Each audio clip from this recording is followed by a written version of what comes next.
Hi there! Welcome to our video on the scientific worldview as described by Dennis Ford in his book, The Search for Meaning. To help you understand this concept, we will be describing it through a narrative. Our story begins with a young boy named Simon, who has a scientific worldview. Simon has always been very curious. To his parents, it seems like he almost started asking questions endlessly since he started being able to talk. Unfortunately, Simon's family does not have much money. As a result, they don't have Wi-Fi at home, so he can't search the web to answer his questions. This leaves it up to him to either get to the library or get to the knowledge he craves through experimentation. Oftentimes, it was the library, since he also could not afford necessary equipment for larger experiments. One morning, Simon was in his yard, observing the various aspects of the nature. He was always fascinated with nature and the environments around him. He loved thinking about the composition of the various creatures and things that make up our world. He was deeply fascinated by the idea of atomism, which explains how most of the world is made up of the same type of atoms but in different combinations. On this particular day, he was watching some insects in the flower bed. He saw a caterpillar crawling around a flower, eating its leaves. He watched it for a few moments before his eyes wandered on. A small distance away, he saw a spider web. On the web, there was a big spider that was wrapping up a fly, preparing it as a meal for later. As he observed the insects, Simon wondered whether their meals could be swapped. Could the caterpillar eat a fly and the spider eat leaves? After all, if living beings are made up of the same atoms, should they not have the same nutritional value? Or does the recombination of the atoms have a drastic impact on the nutrients the insects offer as an impact on their appearance? He decided to test it through an experiment that would be of his own design. To begin, he caught both of the insects and put them in separate enclosures. After making sure they had everything else they needed to survive, he decided to only feed the spider with leaves and to only feed the caterpillar small insects. He continued the experiment until both the spider and the caterpillar died. He concluded that caterpillars cannot eat insects, and spiders cannot survive on plants. The day after the conclusion of his experiment, Simon was eating lunch with his friends after recess. He observed that similarly to the two insects, one of his friends had packed a meal made up of only fruits and vegetables, while the other only brought cold chicken. At that moment, he remembered that one of his friends is a vegetarian. "Why don't you eat meat?" he asked his friend. "Well, I think it's wrong," his friend answered. "What do you mean?" "Well, animals are such beautiful creatures, I don't think it's right to kill them." This was a philosophical way of thinking. Simon's friend believes that animals all belong under the form of beauty. He also strives to come as close to the form of what is right as possible.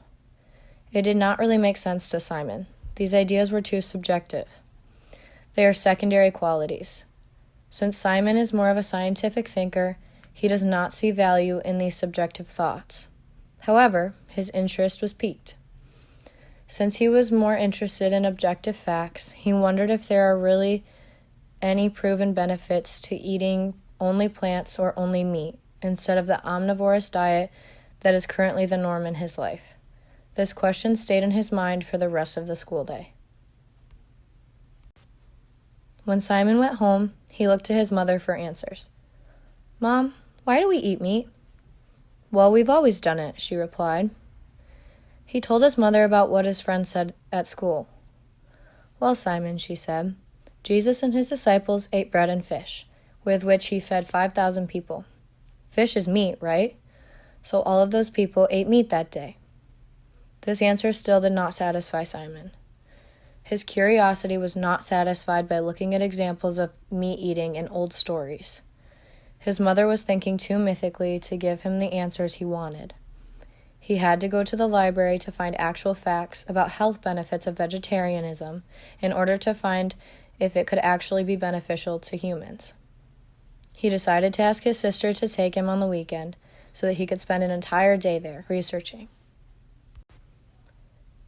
His sister agreed to take him as long as he would feed her hamster while she was away at camp over spring break. This request did not thrill Simon. He never understood how she could care so much for that hamster. It was like it was a family member to her, but really it was just an animal. After taking a few minutes to consider the deal that his sister offered, he decided he could easily get past the inconvenience of having to take care for the hamster. So he agreed. For the rest of the week, Simon had a hard time sleeping. He was always restless when his brain was wrestling with a question to which he knew the answers already existed somewhere out there. It was like an itch that he could only scratch with knowledge. When Simon finally got to the library, he quickly went to one of the public computers. He started to search the internet and was finally finding some answers that actually meant something. Initially, there were many blog posts on animal rights activism and social media posts with videos of mistreatment of farm animals. More useless philosophical thinking. They were appeals to emotion with no scientific facts about what vegetarianism could do to make humans more efficient or objectively healthier. He also found many recipes for vegetarian meals and stories of family traditions revolving around the recipes. There was nothing that interested him there. As he dug deeper, he finally found some scientific journals that discussed actual useful information. This included research on nutrients and enzymes that are necessary to the human diet. Some of these were much more common in meats than in plants. There was also evolutionary evidence that suggested humans are meant to be omnivores, such as a comparison of the structure of human teeth to those of different animals. Here he was finding objective facts, also known as primary qualities. It seemed that there was more evidence for the benefits of an omnivore's diet than a vegetarian one. However, he also found statistics on negative effects that factory farming has on the environment. Out of everything he had read and heard so far, this was the most compelling reason to switch to a vegetarian diet. There was room for improvement and discovery in that area. In order to maximize the benefits to humanity, allowing for the farming of meat as well as decreasing carbon emissions, another solution was needed. Vegetarianism just was not an efficient option. There was a flood of theories and questions that entered Simon's thoughts. This was just another puzzle that he would have to solve one day. Scientific thinkers often see problems like this as puzzles and feel very fulfilled upon solving them.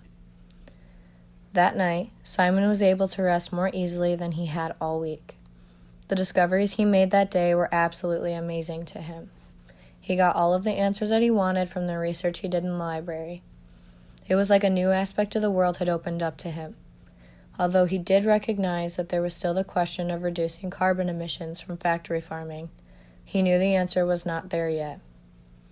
He did not find much research on making these farms eco-friendlier. That would be a question he would have to answer himself. It was his own personal puzzle to solve. A more long-term goal that would keep him busy for a while. But he knew that when he found the answer, he would be contributing to saving the planet, and that idea gave him a real sense of purpose.